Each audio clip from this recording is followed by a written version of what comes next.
ഇന്ന് മെയിൽ വന്നിട്ടുള്ളത്, മെയിലിലൂടെ ചോദ്യം ചോദിച്ചിരിക്കുന്നത് ദേവനാണ്. ദേവൻ അയർലൻഡിലെ ഡബ്ലിൻ എന്ന് പറഞ്ഞ സ്ഥലത്തു നിന്നാണ് ചോദിക്കുന്നത്. What are the main advantages in spot editing? Can you provide some details about spot editing and its advantage?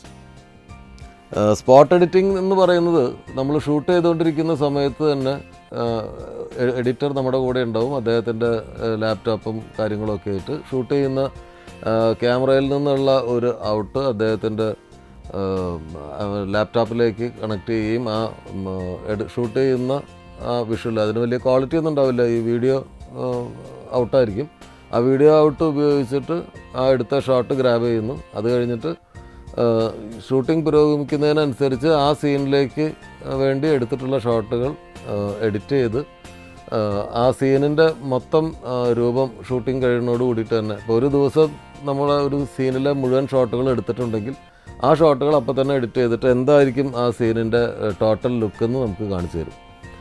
ആ നിലയ്ക്ക് സ്പോട്ട് എഡിറ്റിംഗ് വളരെ ഉപയോഗപ്രദമാണ്. ഞാൻ ഈ അടുത്തൊരു ആഡ് ഫിലിം ചെയ്തപ്പോൾ സ്പോട്ട് എഡിറ്റിംഗ് ഉപയോഗിച്ചിരുന്നു. അത് വളരെ ഗുണകരമായിരുന്നു. പ്രത്യേകിച്ച് ഞാനൊരു പുതിയ മേഖലയിൽ പ്രവർത്തിക്കുന്നതായതുകൊണ്ട് അതിൻ്റെ ഒരു ടൈമിംഗ്, എത്ര ആഡ് ഫിലിമൊക്കെ ആകുമ്പോൾ ടോട്ടൽ 1 മിനിറ്റൊക്കെ ഡ്യൂറേഷനുള്ള ആഡ് ഫിലിം ചെയ്യുമ്പോൾ നമ്മൾ സിനിമ ഫീച്ചർ ഫിലിംസ് ചെയ്യുന്ന ഡയറക്ടേഴ്സിന് ഇതിൻ്റെ ഒരു ലെങ്ത്തിനെ കുറിച്ച് ചിലപ്പോൾ കുറച്ച് ചെറിയ തെറ്റുകൾ പറ്റാം. അപ്പോൾ സ്പോട്ട് എഡിറ്റിംഗ് ഉണ്ടായിരുന്നതുകൊണ്ട് എനിക്ക് ഒരു ഷോട്ട് എടുക്കുമ്പോൾ അതിൻ്റെ ലെങ്ത്ത് എത്രയിൽ നിർത്തണമെന്നും ടോട്ടൽ ഔട്ട്പുട്ട് എങ്ങനെ വരുന്നുണ്ട് എന്നുള്ളതും ഒക്കെ അറിയാൻ ഭയങ്കര ഗുണകരമായിരുന്നു. സ്പോട്ട് എഡിറ്റിംഗ് വളരെ കൃത്യമായിട്ട് ഉപയോഗിക്കാൻ അറിയാതെ ഉപയോഗിച്ചാലത്തെ കുഴപ്പമെന്ന് പറഞ്ഞു കഴിഞ്ഞാൽ അനാവശ്യമായ സമയനഷ്ടം ഉണ്ടാവാൻ സാധ്യതയുണ്ട്. അനാവശ്യമായ സമയനഷ്ടം ഉണ്ടാവും, സംവിധായകൻ്റെ പ്രഷർ കൂടും.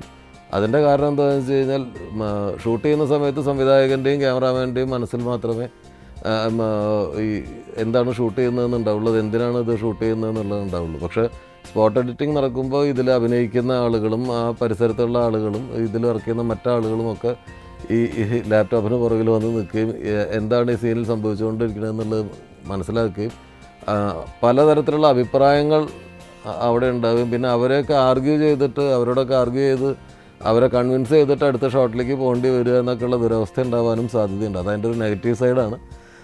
പോസിറ്റീവ് സൈഡ്, ഷൂട്ട് ചെയ്യുമ്പോൾ തന്നെ നമുക്ക് അനാവശ്യമായിട്ട് എടുക്കുന്ന ഷോട്ടുകൾ ഒഴിവാക്കാൻ പറ്റും. ചിലപ്പോൾ ചില സമയത്ത് നമ്മൾ ഷൂട്ട് ചെയ്യുന്ന സമയത്ത് ഇത് വർക്കൗട്ട് ആവില്ല എന്ന് വിചാരിച്ചിട്ട് എടുക്കുന്ന കൂടുതൽ ഷോട്ടുകളൊക്കെ ചിലപ്പോൾ എടുക്കും. അത് സ്പോട്ട് എഡിറ്റിംഗ് ഉണ്ടെങ്കിൽ എഡിറ്റർ പറയും ആ ഷോട്ടിൻ്റെ ആവശ്യമില്ല, ഇപ്പോൾ തന്നെ ഈ സീൻ വർക്കൗട്ട് ആയിട്ടുണ്ടെന്ന് പറയും. അത് നമുക്ക് കണ്ടിട്ട് മനസ്സിലാക്കാം വർക്കൗട്ട് ആയിട്ടുണ്ടെന്നുള്ളത് ബോധ്യപ്പെടാം. അങ്ങനെ കുറേ അഡ്വാൻറ്റേജസ് സ്പോട്ട് എഡിറ്റിങ്ങിനുണ്ട്. ഒരു അഡ്വാൻറ്റേജ് ഉണ്ട്, അത് നമ്മളൊരു സിനിമ ഷൂട്ട് ചെയ്യുമ്പോഴത്തേക്ക് എന്തെങ്കിലും കോംപ്ലെക്സ് ആയിട്ടുള്ള വിഷ്വൽ എഫക്ട്സ് ഷോട്ട്സ് നമ്മൾ എടുക്കണം. അത് ഒത്തിരി റോപ്പൊക്കെ ടൈ ചെയ്ത് അല്ലെങ്കിൽ ഒരുപാട് 3D ക്യാരക്ടേഴ്സോ അല്ലെങ്കിൽ എന്തെങ്കിലും ഈ ഫയർ എക്സ്പ്ലോഷൻസ്, ട്രാജിക് ആക്സിഡൻറ്റ്സ് അങ്ങനെ വല്ല ഹ്യൂജായിട്ട് നമ്മൾ ചെയ്യുന്നുണ്ടെങ്കിൽ നമ്മൾ ആ സ്പോട്ടിൽ വച്ചിട്ട് ആ ലൊക്കേഷനിൽ ചെന്നിട്ട് ആ എടുക്കുന്ന ആ സീക്വൻസ് എങ്ങനെ ഇരിക്കും എന്നൊന്ന് അറിയാനായിട്ട് ആ വിഷ്വൽ എഫക്ട് സൂപ്പർവൈസർ ആരായിട്ടും കാണും. അപ്പോൾ അയാളുമായിട്ടിരുന്ന് അതിനെ ഒന്ന് റഫ്ലി ഒന്ന് കട്ട് ചെയ്ത് നോക്കിക്കഴിഞ്ഞാൽ ഒരുപാട് കോസ്റ്റ് കട്ട് ചെയ്യാം. പിന്നെ ഒന്ന് നമുക്ക് കറക്റ്റായിട്ട് എന്ത് വേണം എന്നുള്ളത് നമുക്ക് നിശ്ചയിക്കാൻ പറ്റും. അതൊരു കോംപ്ലക്സ് CG ഇതിനുണ്ടെങ്കിൽ. അതല്ലാതെ ഒരു നോർമൽ സ്റ്റോറി ടെല്ലിംഗ് പാറ്റേണിന് ഇതിൻ്റെ ആവശ്യമില്ല. പക്ഷേ എനിക്ക് സ്പോട്ട് എഡിറ്റിംഗ് ഭയങ്കര അഡ്വാൻറ്റേജസ് ആയിട്ട് തോന്നിയിട്ടില്ല.